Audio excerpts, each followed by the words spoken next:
드레피스 사건, 현대 지식인의 탄생과 이스라엘의 건국. 19세기 말 프랑스를 뒤흔든 드레피스 사건은 단순한 간첩 조작 사건을 넘어 학문과 예술에 종사하던 사람들을 사회 정의를 위해 투쟁하는 현대적 의미의 지식인으로 변모시킨 역사적인 전환점이었습니다. 이 사건을 통해 지식인은 상아탑을 벗어나 권력에 맞서 진실과 정의를 외치는 도덕적 행위자로 새롭게 규정되었습니다. 여러분, 한 군인에게 씌워진 누명이 어떻게 한 나라를 통째로 뒤흔들고 권력에 맞서는 완전히 새로운 종류의 인간, 바로 지식인을 탄생시켰는지 그 격동의 이야기 속으로 지금부터 함께 들어가 보겠습니다. 이건 단순한 스파이 사건이 아니에요. 진실이 전진하고 있고 아무것도 그것을 멈추게 하지 못할 것입니다. 이 한 문장이 오늘 이야기의 모든 걸 말해줍니다. 당대 최고의 작가였던 에밀 졸라의 이 외침, 이건 바로 거대한 권력에 맞선 진실의 싸움에 대한 기록입니다. 자, 오늘은 이런 순서로 이야기를 풀어가 볼까 합니다. 먼저 어떻게 억울한 누명이 씌워졌는지 그 배경을 보고요. 군부가 이걸 덮기 위해 어떤 음모를 꾸몄는지 파헤쳐 볼 겁니다. 그리고 이 모든 판을 뒤엎은 에밀 졸라의 외침, 나는 고발한다를 통해 어떻게 현대 지식인이라는 개념이 탄생했는지, 이게 오늘 이야기의 핵심이죠. 그 여파로 나라가 어떻게 둘로 쪼개졌는지, 그리고 이 모든 사건이 오늘날 우리에게 어떤 유산을 남겼는지까지 차근차근 따라가 보겠습니다. 때는 19세기 말 프랑스입니다. 당시 프랑스는 프로이센과의 전쟁에서 처참하게 패배한 뒤였어요. 사회 전체가 뭐랄까 깊은 패배감과 분노로 들끓고 있었죠. 이런 분위기 속에서 사람들은 자신들의 분노를 쏟아낼 희생양이 필요했습니다. 바로 그 공기를 자양분 삼아 반유대주의라는 끔찍한 사상이 독버섯처럼 번져나가고 있었습니다. 사건은 정말 말도 안 되는 속도로 진행됩니다. 독일 대사관의 쓰레기통에서 군사 기밀이 담긴 메모 한 장이 발견되어 군부는 발칵 뒤집혔고 내부 스파이를 찾기 시작했죠. 그런데 그들의 레이더에 걸린 사람이 바로 알프레드 드레퓨스 대위였습니다. 제대로 된 증거요? 없었어요. 그냥 필적이 비슷하다는 정말 허술하기 짝이 없는 이유 하나로 체포됐고 모든 게 비밀리에 진행된 군사재판에서 순식간에 반역자로 낙인 찍혀버립니다. 그러니까 핵심은 이거예요. 군부가 드레퓨스를 지목한 건 명확한 증거 때문이 아니었습니다. 그는 유대인이었고 당시 프랑스 사회에 만연했던 반유대주의 정서에 딱 맞는 아주 완벽한 희생양이었던 거죠. 당시 유대인 프랑스 같은 책이 베스트셀러가 되면서 프랑스의 모든 문제는 유대인 때문이다라는 식의 선동이 판을 치던 시절이었거든요.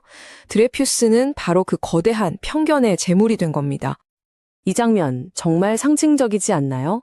군복이 찢기고 칼이 부러지는 공개적인 모욕을 당하는 자리에서 드레퓨스는 프랑스 만세를 외치며 자신의 결백과 애국심을 호소합니다. 하지만 군중들은 뭐라고 답했죠? 유대인에게 죽음을 이라고 소리쳤습니다. 한 개인의 진실은 들리지 않고 오직 집단의 증오와 광기만이 모든 걸 집어삼키는 정말 끔찍한 순간이었죠. 자, 여기서부터 이야기는 그냥 실수나 오판의 차원을 넘어섭니다. 군부는 자신들의 실수를 인정하고 바로잡는 대신 그 거짓말을 지키기 위해서 더 큰 범죄의 길로 들어서기 시작합니다. 조직적인 은폐 공작이 시작되는 거죠. 바로 이때 이 거대한 시스템 안에서 양심의 목소리가 하나 튀어나옵니다. 정보국의 새로운 책임자로 부임한 조르주 피카르 중령. 그는 드레퓨스가 저 멀리 양마섬에 갇혀 있는데도 군사기밀이 계속 독일로 새어나가고 있다는 사실을 발견해요. 뭔가 이상하다고 생각한 거죠. 그리고 그는 시스템 내부에서 조용히 진실을 파헤치기 시작합니다. 피카르가 찾아낸 증거는요, 빼도 박도 못하는 수준이었습니다. 진짜 스파이는 따로 있었어요. 도박빚에 허덕이던 페르디낭 에스테라지 소령. 결정적으로 그의 필체가 처음 발견된 그 메모와 완벽하게 일치했습니다. 이 말은 곧 드레퓨스는 100% 무죄라는 뜻이었죠. 피카르는 이 엄청난 사실을 즉시 상관에게 보고했습니다. 하지만 돌아온 대답은 정말 기가 막힙니다. 드레퓨스 사건은 이미 끝난 일이야. 괜히 두 사건을 엮어서 시끄럽게 만들지 마. 군 수뇌부는 정의보다 조직의 명예를, 진실보다 군의 위신을 선택한 겁니다. 자신들의 실수를 인정하는 순간 군 전체의 체면이 구겨질 거라고 두려워했던 거죠. 바로 이 순간 이 사건은 단순한 오심에서 진실을 알면서도 고의로 덮어버리는 의도적인 범죄로 변질됩니다. 진실을 말하는 사람을 어떻게 했는지 아세요? 피카르가 계속해서 문제를 제기하자 군부는 그를 아프리카 튀니지의 외딴 곳으로 사실상 쫓아내버립니다. 입을 막아버린 거죠. 근데 여기서 그치지 않아요. 더 무서운 건 아예 드레퓨스의 유죄를 기정사실로 만들려고 새로운 증거 문서를 위조하기까지 했다는 겁니다. 거짓을 지키기 위해 또 다른 더 큰 거짓을 만들어낸 거죠. 자, 이제 이야기의 클라이맥스입니다. 군대라는 거대한 조직이 진실을 짓밟고 모두가 침묵할 때 바로 그때 한 사람이 펜 하나를 들고 이 모든 판을 뒤집기 위해 나섭니다. 긴장감이 최고조에 달합니다. 진범인 에스테라지가 결국 재판에 넘겨지긴 했어요. 하지만 결과는 정말 충격적이었습니다. 군사법정이 단 3분 만에 그에게 무죄를 선고해버린 거예요. 이건 뭐 재판이 아니라 그냥 짜고 치는 쇼였죠. 대놓고 우리는 정의 따위 신경 안 쓴다고 선언한 거나 마찬가지였습니다. 바로 이 어처구니 없는 판결이 에밀 졸라를 움직이게 한 마지막 방아쇠가 됩니다. 1898년 1월 13일 일간지 로르르의 일면 전체 이 거대한 제목이 실렸습니다. 나는 고발한다. 프랑스 역사상 아마 가장 유명한 헤드라인일 겁니다. 당대 최고의 작가 에밀 졸라가 프랑스 대통령에게 보내는 공개서한 형식에 그렸죠. 프랑스 사회를 향해 던진 그야말로 핵폭탄 같은 외침이었습니다. 파급력은 상상을 초월했어요. 이 신문이 하루 만에 30만 부가 팔려나갔습니다. 당시 인쇄 기술을 생각하면 정말 어마어마한 숫자죠.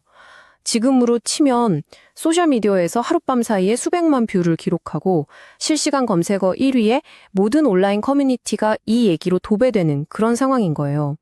졸라의 글 하나가 프랑스 사회 전체에 거대한 충격파를 단진 겁니다.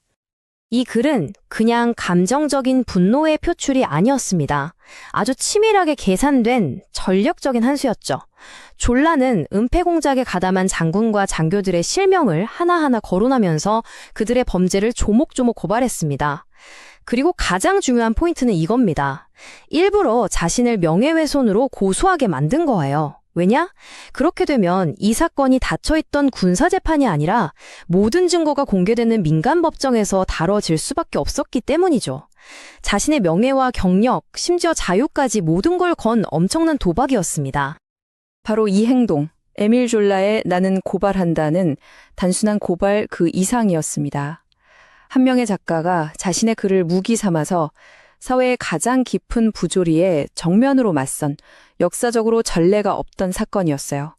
바로 이 순간 우리는 지식인이라는 완전히 새로운 사회적 존재의 탄생을 목격하게 됩니다. 여러분, 지식인, 프랑스어로는 앵텔렉추엘이라는 이 단어. 우리는 지금 너무나 당연하게 사용하죠. 저 사람은 지식인이야, 이런 식으로요. 그런데 이 단어가 지금 우리가 쓰는 것과 같은 의미, 즉 사회 문제에 대해 목소리를 내는 사람이라는 의미로 처음 사용된 게 바로 이 드레퓨스 사건 때였습니다. 정말 재밌는 건 이 지식인이라는 말이 처음에는 욕이었다는 거예요. 드레퓨스에 반대하던 쪽에서 아니 저 작가 나부랭이 교수 따위가 뭘 안다고 감히 신성한 군대와 국가의 일에 끼어들어, 이런 식의 조롱과 경멸을 담아서 졸라와 그 지지자들을 지식인들이라고 부르기 시작한 겁니다. 그런데 졸라와 지지자들은 이 모욕을 피하지 않았어요. 오히려 그래 우리 지식인 맞다. 우리는 우리의 지성과 양심에 따라 말할 뿐이다. 라고 당당하게 받아치면서 이 단어를 명예로운 훈장으로 완전히 바꿔버린 거죠. 여기서 역사적인 전환이 일어납니다. 자, 그럼 여기서 말하는 현대 지식인이 대체 뭘까요? 그냥 책 많이 읽고 똑똑한 사람? 아니에요. 그 이전까지 학자나 예술가는 자기 연구실이나 작업실, 소위 상아탑에 머무는 존재로 여겨졌습니다. 하지만 이 사건을 계기로 완전히 새로운 정의가 탄생한 겁니다. 지식인이란 단순히 전문가가 아니라 자신의 명성과 사회적 영향력을 무기 삼아서 진실, 정의, 인권 같은 눈에 보이지 않는 보편적 가치를 위해 거대한 국가 권력에 맞서 싸우는 도덕적 행위자를 의미하게 된 거죠. 이게 바로 오늘날 우리가 생각하는 지식인의 원형입니다. 이 새로운 지식인의 역할은 크게 4가지 기동으로 설명할 수 있습니다. 첫째, 가치의 수호자. 보통 사람들은 국가의 명예가 중요하다고 생각하잖아요. 근데 지식인은 아니다. 그보다 더 중요한 건 한 개인의 인권과 진실이다. 라고 말하는 사람인 겁니다. 둘째, 권력의 비판자. 모두가 권력 앞에 침묵하고 눈치 볼 때 그건 틀렸다. 라고 용기 있게 말하고 불의를 폭로하는 역할이죠. 셋째, 공론장의 형성자. 졸라가 신문에 글을 써서 프랑스 전체를 토론의 장으로 만들었듯이 자신의 영향력을 사용해서 사회적 논쟁을 이끌어내는 사람입니다.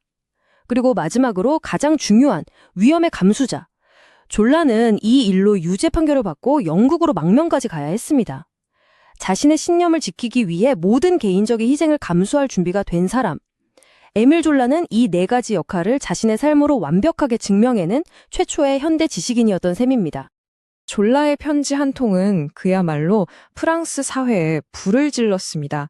사회 전체가 거대한 두 개의 진영으로 완전히 갈라져 버렸어요. 이건 더 이상 드레퓨스라는 한 군인의 유무죄 재판이 아니었습니다. 프랑스의 영혼을 건 두 개의 가치관이 정면으로 충돌하는 전쟁이 되어버렸죠. 한쪽에는 드레퓨스파가 있었습니다. 이들은 단 한 명의 무고한 시민이라도 국가의 이름으로 짓밟힌다면 그 나라는 정의로운 나라가 아니다라고 믿었죠. 반면 다른 한쪽에는 반드레퓨스파가 있었습니다. 이들은 개인의 권리보다 군의 명예와 국가 안보가 우선이다. 시끄럽게 해서 국론을 분열시키면 안 된다고 주장했어요. 이건 그냥 누구 말이 맞냐의 싸움이 아니었습니다. 국가가 먼저냐, 개인이 먼저냐라는 아주 근본적인 질문에 대한 거대한 전쟁이었죠. 지지하는 세력도 싸우는 방식도 완전히 달랐습니다. 이게 얼마나 심각했냐면요. 어제까지 같이 술 마시고 그림 그리던 절친한 화가 드가와 피사로가 이 문제로 완전히 등을 돌리고 원수가 됐습니다. 거리에서는 양측 지지자들 사이에 폭력 사태가 끊이지 않았고요. 가족, 친구, 동료 사이가 갈라지는 사실상 총성 없는 내전 상태에 빠져든 겁니다. 자, 이제 마지막 장입니다. 과연 이 지독하고 기나긴 싸움은 어떻게 끝이 났을까요? 그리고 이 사건은 오늘날 우리에게 어떤 거대한 유산을 남겼을까요? 진실이 드러난 후에도 정의를 되찾는 길은 정말 멀고도 험했습니다. 증거를 위조했던 장교가 양심의 가책으로 자살하면서 음모의 실체가 드러났는데도 1899년에 열린 재심에서 군사법장은 또다시 드레퓨스에게 유죄를 선고하는 정말 어처구니없는 판결을 내립니다. 결국 드레퓨스가 모든 혐의를 벗고 완전한 무죄를 선고받기까지 처음 체포된 날로부터 무려 12년이라는 긴 세월이 흘러야 했습니다. 이 사건이 남긴 유산은 정말 엄청납니다. 우리가 오늘 길게 이야기한 공적 지식인의 역할을 만들어냈고 신문이라는 미디어가 얼마나 큰 힘을 가질 수 있는지 증명했죠. 또 국가 권력도 시민사회가 감시하고 견제할 수 있다는 중요한 선례를 남겼습니다. 하지만 가장 예상치 못했던 거대한 나비 효과는 전혀 다른 곳에서 나타납니다. 바로 중동의 미래를 바꾸는 계기가 된 것이죠. 이게 정말 중요한 세계사적 영향인데요. 당시 파리에서 기자로 이 재판을 취재하던 유대인 테오도르 헤르츠라는 사람이 있었습니다. 그는 자유, 평등, 박애를 외치던 계몽주의의 나라 프랑스에서조차 이토록 노골적인 반유대주의가 판을 치는 것을 보고 엄청난 충격을 받아요. 그리고 이런 결론에 이릅니다. 유럽 어디에도 유대인을 위한 안전한 곳은 없구나. 우리에게는 우리만의 국가가 필요하다. 이것이 바로 훗날 이스라엘 건국으로 이어지는 현대 시온주의 운동이 본격적으로 시작되는 결정적인 계기가 되었습니다. 오늘 우리는 한 사람의 억울한 누명에서 시작된 사건이 어떻게 지식인이라는 새로운 사회적 역할을 탄생시키고 한 나라를 넘어 전 세계의 역사를 바꾸었는지 살펴보았습니다. 에밀 졸라는 자신의 명예와 안전, 모든 것을 걸고 거대한 권력을 향해 나는 고발한다 라고 외쳤습니다. 그렇다면 마지막으로 이 질문을 던져봅니다. 불의와 거짓이 여전히 존재하는 오늘날 우리 사회의 부조리를 향해 용기 있게 목소리를 낼 사람, 우리 시대의 졸라는 과연 누구일까요? 드레피스 사건은 지식인이 단순히 지식을 가진 자가 아니라 진실을 말할 용기를 가진 자임을 보여주었습니다. 졸라의 실천은 이후 장폴 사르트르, 버트런드 러셀 등으로 이어지는 참여하는 지식인 위 원형이 되었습니다. 결국 이 사건은 한 사람의 무고한 희생은 전체 사회의 정의를 훼손한다는 인권의 대원칙을 확인시켜 주었으며 불의한 권력에 침묵하지 않는 지식인의 비판적 연대가 역사를 어떻게 바꿀 수 있는지를 증명한 사례로 남았습니다.